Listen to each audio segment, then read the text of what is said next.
Hello YouTube, Sam here from youtube.com/onlivegamer for the new Boston. And in this tutorial, we're going to continue working on the log for our game. Now you may be wondering, how are we going to use the name of the zombie, or not zombie, the enemy, if we don't have name variables that store their names. So what we can do is let's come into each class. We'll do public string name as string, and we'll set it equal to zombie.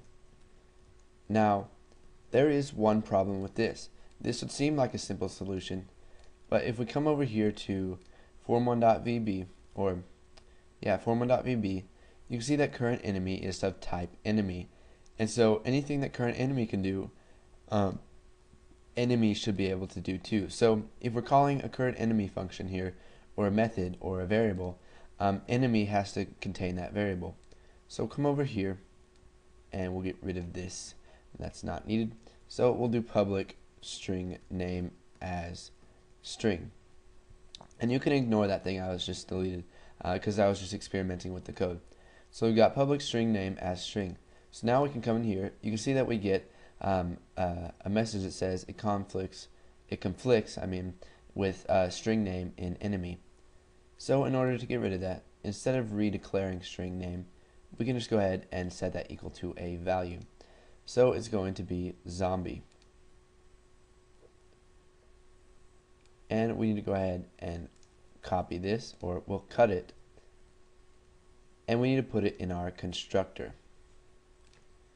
So the name's going to be equal to zombie when a new zombie class is created. So in our constructor for dragon, we'll do string name. It's going to be equal to dragon. Villain, string name, it's going to be equal to villain. Okay, so now that we have string name for each of the enemies, and it's in the enemy class, so we can use it on an enemy object, we can go ahead and use that whenever we need it. Okay, so now that we've got all this working, we've created our damage arrays. We've used names and some indirection to make it easier to access parts of our program and our variables. What we want to do is go ahead and create one of the logs. Now we have eventlog.vb. Now this isn't just going to automatically open when our program runs. We have to tell it to open, because form1.vb is the form that is run by default, and no other forms will run.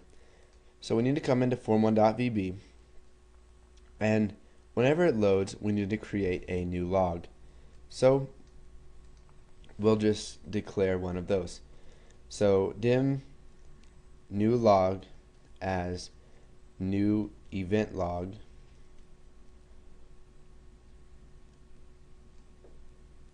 and we need to do event log VB.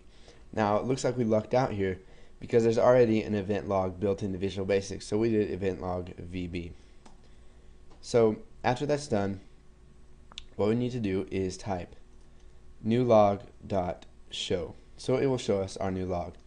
Now we want to be able to access new log outside of just form1.load, so we can go ahead, cut this right here, and we will paste it in the class itself, and we'll just declare it as private. So now that we have new log and it shows when it's open, let's go ahead and add some stuff to the log. But first I'll show you that it opens with it. So here is our game, and then here is our log. You can see it says event logger has successfully loaded, and it allows you to select indexes of this. So we'll go ahead and close out of these. So whenever you attack the enemy, after we attack them, what we want to do is we want to create that event. So we will just type new log dot list events, or we don't want list events, we want to do, let's see here, forgot what the name of that is. Add event. So we want to add an event. So new log.add event, and we need an event as a string. So since create event is a function and it returns a string, we can use that as the argument for add event. So we can just add event and we can create event, and then the argument is going to be Popeye.name. Okay, so this might be a little bit confusing to you, but we added an event to our list box, and for the arguments of that we use create event, which is a string because that's a function and it returns a string, and that function requires an argument itself, which is the name of whoever it's making the event for. So we'll do that once more for the enemy attack. So let's see, as soon as it attacks, we want to create the event. But first we have to type new log.add event, and then we want to create an event. So create event, and then we'll do current enemy dot name, or string name. So it's going to create an event based on their name, and it's going to pass that to the add event method in new log. So hopefully we won't get any errors from this. Okay, so here's our game, and I'll just drag the log over here, and if we attack, looks like we got an error here. Okay, so we got a bit of an error there, and I'll tell you why.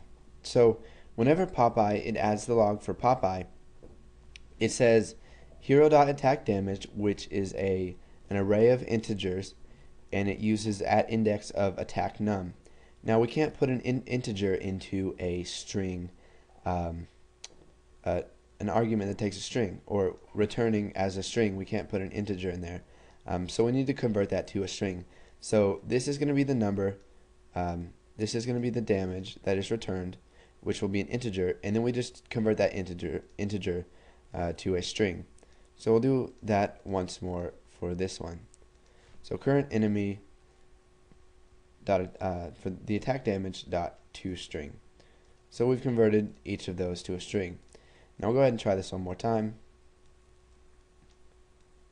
And it says event logger has successfully loaded, and then we can go ahead and attack, and you can see that it says Popeye has used kick for 10 damage, and then zombie has used punch for 10 damage.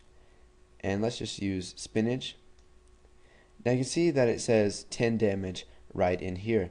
We haven't accounted for in case Popeye uses spinach, and we're going to be learning about that in the next tutorial. See, Popeye uses kick for 10 damage, and then he uses 5. Let's try to get Popeye to use anchor throw. Aha. Popeye has used anchor throw for 15 damage. So what this does is it just logs everything that happens each time one of the users attacks or gets attacked. So we'll go ahead and close out of that. So go ahead and put this code in if you haven't already. Then once you've done that, if you don't understand it, leave some comments and I'll try to answer any questions for you. And then after that, move on to the next tutorial.